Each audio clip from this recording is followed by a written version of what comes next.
to resolve many difficult matters, such as the movement of people, the divorce bill, a permeable border with Ireland, and many other issues before aiming at a free trade pact with the European Union.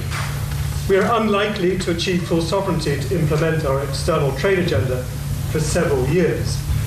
We must use this period wisely to prepare the ground by holding high-level political and business discussions, such as our session today. There is a strong desire in many quarters for Britain to place the Commonwealth at the heart of its trade agenda post-Brexit. Earlier this spring, 35 Commonwealth trade ministers convened in London for an inaugural meeting of the Commonwealth Enterprise and Investment Council. They launched an agenda for growth to increase intra-Commonwealth trade to $1 trillion by 2020.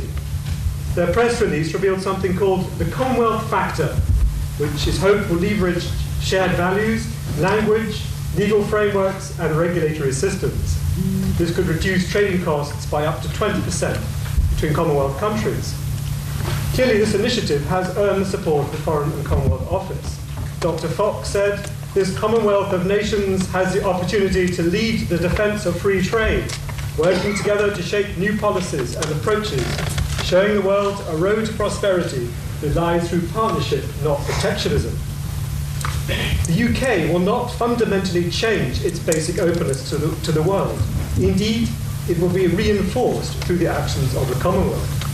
This openness resonates very deeply in the British consciousness, in spite of the tendency of the media to represent a country fragmented by party lines and the red lines, which negotiators claim they will never cross. These negotiations will test our nerves, so we must sharpen our certainties and the values we hope to defend and carry forth in our discussions. In order to look forwards, sometimes we have to look backwards. Britain's destiny as a global beacon for free trade was revealed by the Great Exhibition of 1851. It was a colossal statement to the virtues of free trade, constructed in cast iron and crown glass. It capped a decade which began in 1842 with the abolition or reduction of over 1,600 tariffs, and which ended in 1846 with the enactment of the Corn Laws. Although the Times newspaper at the time boasted that Britain now commanded the markets of the world, others took a broader view of Britain's role and responsibility as a global hub economy, an existential belief that still has relevance. I suggest that this thought should permeate the minds of our trade negotiators as they attempt to build trust in the months and years ahead. The Crystal Palace was not simply a manifestation of British economic power. It was the very first universal and multicultural trade event of its kind. It showcased over 100,000 exhibits from around the world, including items from Asian countries that had never been seen in Europe before. Indian manufacturers for the first time were shown to a worldwide audience with stunning results. Such encouragement started a movement in free trade that had powerful repercussions in Europe for the next quarter of a century, but then took hold forcibly around the globe in the post-war period. This internationalism resides at the heart of the World Trade Organization and the institutions of the Commonwealth, where Britain and its partners will meet. But Britain in 2017 is a more ethnically diverse, well-educated, aspirational, and globally connected society than the organizers of the Great Exhibition could have ever imagined. Investors from India and South Asia have made a significant commitment to the British economy. There are over 300,000 ethnic minority-owned small and medium-sized enterprises in the UK, of course many from South Asia. In highlighting their contribution to our prosperity, the National Asian Business Association emphasises that one of the most powerful inside tracks in terms of soft power for new markets rests among British citizens who have family, culture, religious and investment links with new markets. Tap into this synergy and the UK will have a powerful comparative advantage. So it's in all our interest that Britain safely navigates the uncharted waters that lie ahead. We should not underestimate the difficulties that face us, but conversely, we should not underestimate our innate strengths as a nation.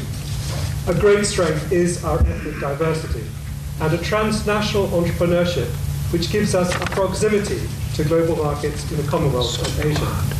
Definitely, there is a role for the Democracy Forum to assist and inform this process. What happens over the next 2 years inevitably will be written as another chapter in a peculiarly British story of the free movement of people and ideas across oceans and continents, and the corresponding openness to trade in goods and services. Let us be on the right side of history this time.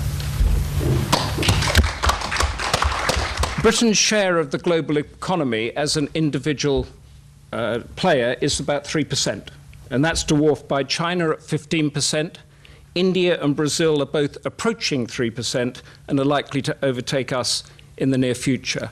Now, to put that in perspective, when you're negotiating trade deals, the US and the EU stand at roughly 20% each, and Asia as a region makes up for 40%. So from being a substantive member of the world's biggest market, we're now going to be fighting our corner amongst middle-ranking economies around the world. So what we're going to try to explore today is what do we have to offer that others don't. Now, the global approach that we've all heard leaking out in the press and various statements is that we could have models of trading relationships with countries like Vietnam and Albania. I don't know whether that would be better than the European Union. Amongst the corridors of Whitehall, they've talked about Empire 2, as we've been thinking about going with that group of 52 countries, of which many of you represent, which is known as the Commonwealth. And I would like to know from our panel here what Britain can do with the Commonwealth independently from the European Union that it cannot do as a member of the European Union. I'm also wondering, I would like to get into the minds of the Commonwealth, and many of you represent it. New Zealand, for example, is a member of the Commonwealth, and when the UK joined the European Economic Community in 1961, it was taking half of New Zealand's exports. We now take 3% of New Zealand's exports, and I'm just wondering how New Zealand is suddenly going to turn around and say, well, we'll stop trading with China and Fiji and America, and we'll all give that all back to the UK. I'd like to know how that might work. I'm also quite interested in the political divisions that are going on. They had the Belt and Road Summit last couple of weekends ago in Beijing, where Britain, seeing its future as an independent trade negotiator, signed up to all that vision portrayed, where the European Union did not sign up because it was worried about humanitarian and labour rights issues on it. So what will lead to that? There's another issue that I'd like to explore as well, and that is the Commonwealth has a wonderful aura attached to it, but also there's a running sore with many countries about how Britain ran those nations when it was in control. I mean, 4 years ago, for example, the British had to make a $30 million settlement with Kenya for carrying out unspeakable and horrific gross violations of human rights, which included massacres, torture, and sexual violence. So how much of that is going to come out as we try to negotiate our new way with the colonies that we used to rule? Now, we've got a brilliant panel here because they're outrageous, interruptive, and original thinking. We have Lord Desai, who's going to thinks about it. John Elliott is a long-term India veteran and has worked for the Financial Times, The Economist, Newsweek, Asia Sentinel. He wrote a book called Implosion, which was about the future of India, and does a blog called Riding the Elephant. I will want to know from him what India thinks it can offer Britain and Britain can offer India. Linda Yu is a former colleague of mine at the BBC and knows every intricacy of every trade agreement between Europe and Asia and beyond. And Richard Burge, who I think is the one that is going to tell us whether the Commonwealth is going to become a new trading bloc, how that will work, and all the rest of it. But first of all, Lord Desai, okay, if you could give us... wherever you want, yes. There's no mic on mine. Oh. So let's go there. Do you want this seat? No. Give us 7 minutes of your great thoughts. What do you like? Thank you.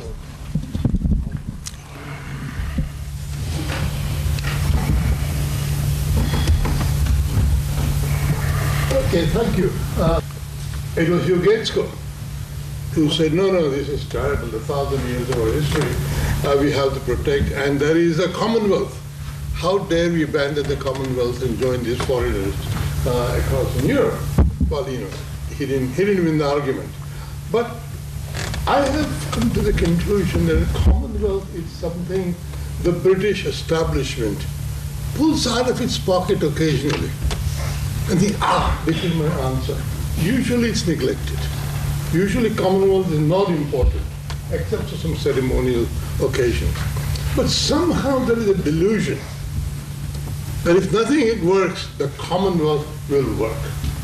And the Commonwealth is also imagined, as it were, around about the 50s, just about when most of it was getting independent. What's happened to the Commonwealth since, especially if you think of India and Nigeria, Kenya, how much they have developed and have a mind of their own is not actually very much appreciated. Now, as a parliamentarian, let me say frankly, although I voted for Remain, that doesn't matter. I think the decision to Brexit, okay, we accept that. But the degree of unpreparedness of the British government is shocking. I'm really seriously worried. Cameron and his friends and Eton and Oxford and brought it to think that there are no problems they cannot solve or win at. Preparation is for the sort of plebs. We just turn up like Boris writes his articles in his sleep or whatever it is. And it is absolutely unconscionable that Cameron did not even consider the small possibility that he may lose a referendum and that the British government should have some preparation for what they would do in absence of a Remain vote. So we got into this. Believe you me, I know what I'm talking about. We got into this with absolutely no preparation about the structure of the treaties we have signed. I mean, nobody said during the debate that there are something like 6,900 directives and laws which we have adopted in our legislation without debate in Parliament, which we will have to consider one by one whether we adopt them in our legislation or not. The Great Repeal Bill, as it is called. Now, you remember that the Great Repeal Bill actually has to be debated by Parliament. We have time for nothing else at all. Okay? Nobody has really worked out what is a free trade treaty. The people really think that a free trade treaty is like the 19th century. When the British were the king, then they could say, well, I have free trade with you. Thank you very much. Free trade treaties take a long time to negotiate, sometimes 5 years. There's an India-EU free trade treaty negotiations going on for quite a long time. And the one big obstacle to that treaty has been UK insistence on India opening up its legal services to outside people, and the Indians have been resisting it. Same thing about financial services. So people somehow assume that once we leave EU, we'll have free trade. And free trade is so simple that we'll just say, no, unless the UK is willing to say, we will have unilateral free trade like we had in the 1850s, and we will not impose tariffs on anybody, regardless of what other people do on our exports to them. That is a risky strategy. That is actually, in a short run, a losing strategy, but in the long run, it may be a winning strategy. But again, during the debate, when the Brexit here said, oh, free trade, universal free trade, here we come, they had no idea what they were talking about. It turns out now that the government needs at least 1,000 people who know something about negotiating trade treaties. And they're not available.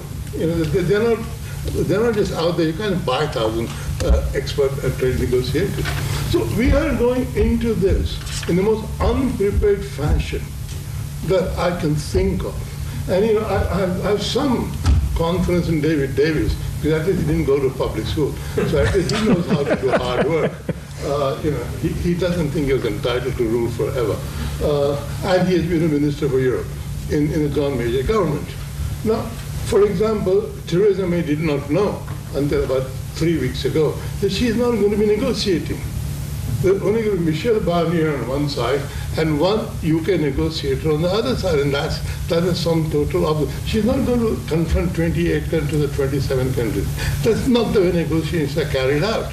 So there's a lot of lack of detail in the British government's approach as far as we know now.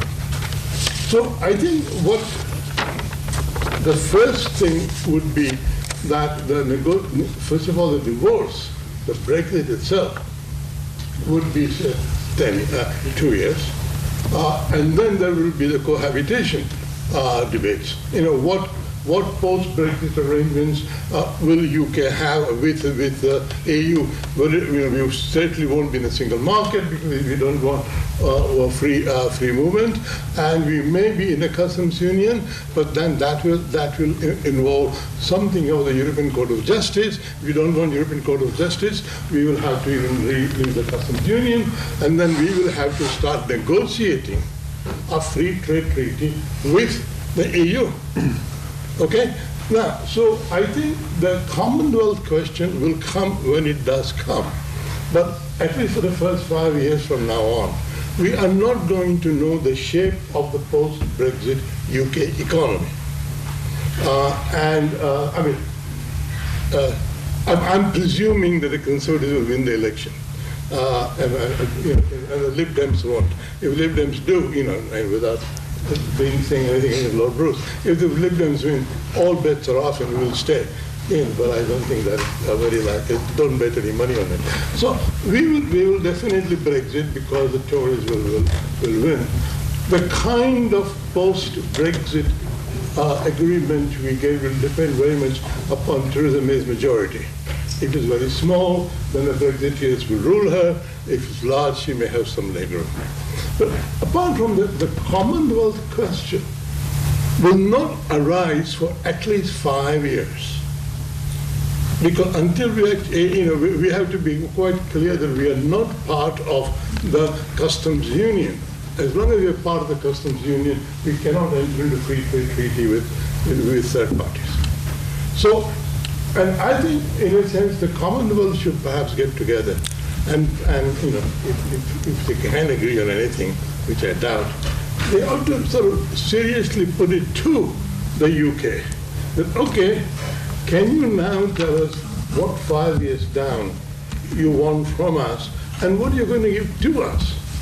You see, it's not just you give to us everything.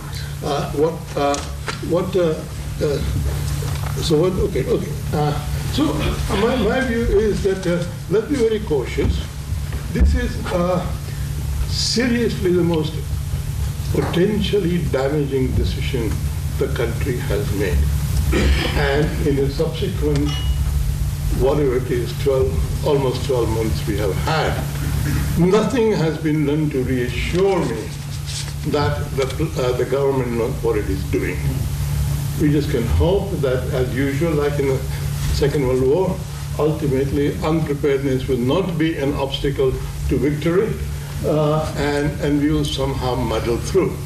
Once you have muddled through, then the Commonwealth will emerge as a consideration, and then God help us. Can I just pick up as you're finding your seat again? You mentioned 5 years. Is there any back-channel conversations that can take place so that within that 5 years, the bricks can be built for something substantive to happen on trade in the Commonwealth? The Brits can talk to the Commonwealth back channel, but they cannot actually get into any concrete agreement unless their post-Brexit status becomes clear. Linda, can you explain to us how, let's broaden from the Commonwealth onto Asia, obviously, where you've got these huge stuff going on, the 21st century, the Belt and Road and all that. How could it work to Britain's advantage, and how could it work to its disadvantage? Yeah, good question. First of all, it's great to be here. And I really do hate following Magnad, because every time he finishes speaking, insightful, lots of points I want to ask him. So this is probably, but I shall do as you suggest and actually spend my few minutes on economic analysis about Brexit in Asia. Oh, and by the way, I heard, this is a joke I'm stealing from somebody else, that for Britain to start trade negotiations with another country while it's still in the European Union, it's like planning your next wedding while still living with your ex-wife. It's quite a common trait, though, isn't it? Your status must be clear. So I guess there's a few thoughts, Aman, about potential pluses and downsides, I guess, with Britain post-Brexit and Asia and the Commonwealth. I mean, I think probably the first thing to say is that we've heard for many years the United States, 8 years under President Obama, undertook an Asia pivot. Probably he didn't get to pivot very much, despite the fact he very much wished to pivot. I almost feel as if Britain is now in a position to pivot, mostly because we are now confronted with a new set of trading arrangements that we have to look at. And the fastest growing economies in the world are in Asia. And so already, global GDP, in terms of weighting, it's no secret the fastest growing countries are actually in Asia.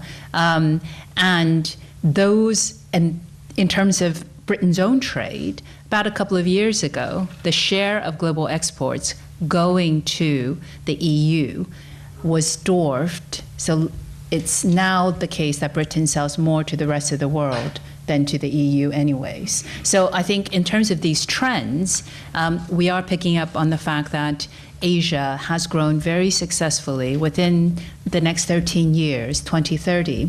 The estimate is that Asia will, for the very first time, a historical turning point, there'll be more middle-class consumers in Asia than anywhere else in the world. At the moment, more than half is in the West. By middle class, this is defined as those who earn between $10 to $100 per day. So we're not talking wealthy countries. We're just talking about really the end of extreme poverty, which is also on the cusp of being achieved in East Asia, with a lot of progress in South Asia, and these people becoming new middle class. The UN says 150 years, it's a significant point.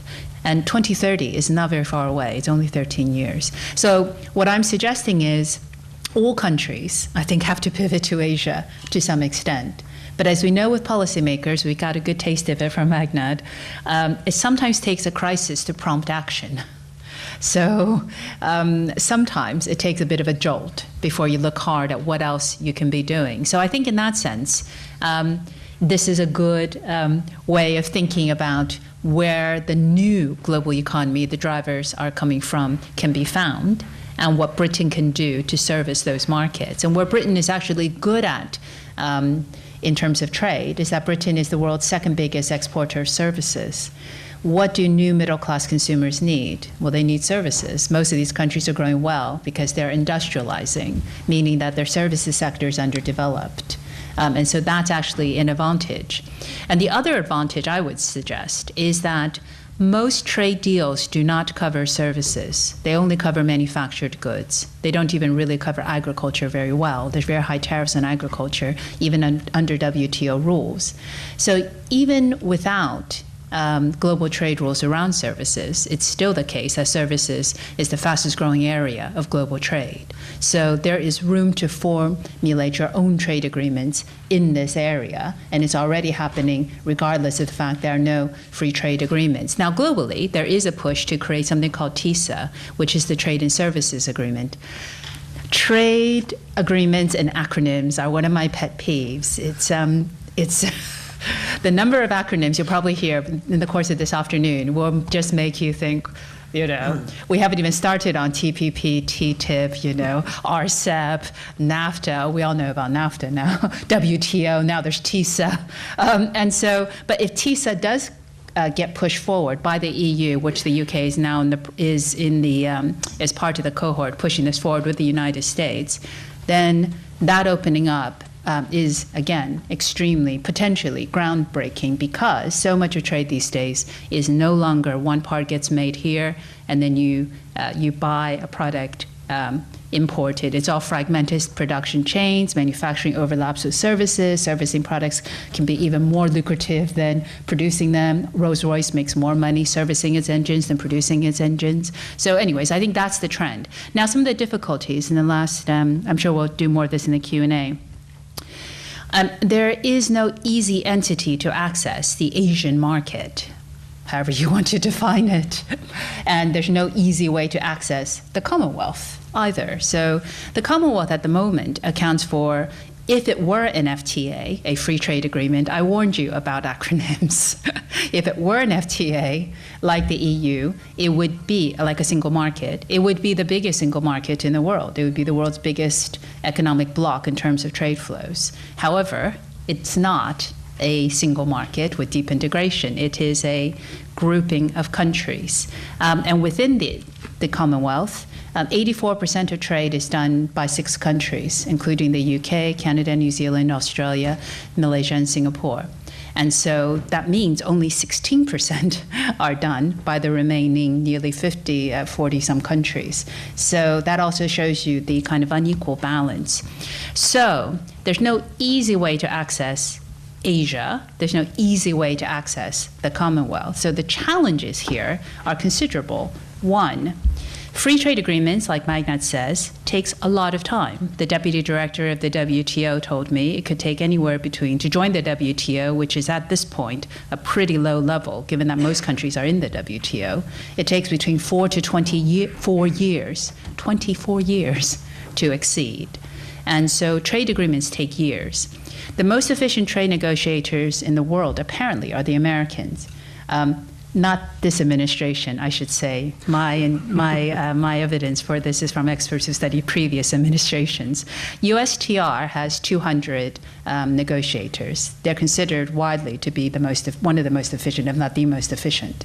The United States only negotiates one or two trade agreements at a time. And so for the UK, that does mean coming out of the EU, working out if we are going to have a comprehensive FTA with the EU and a customs agreement.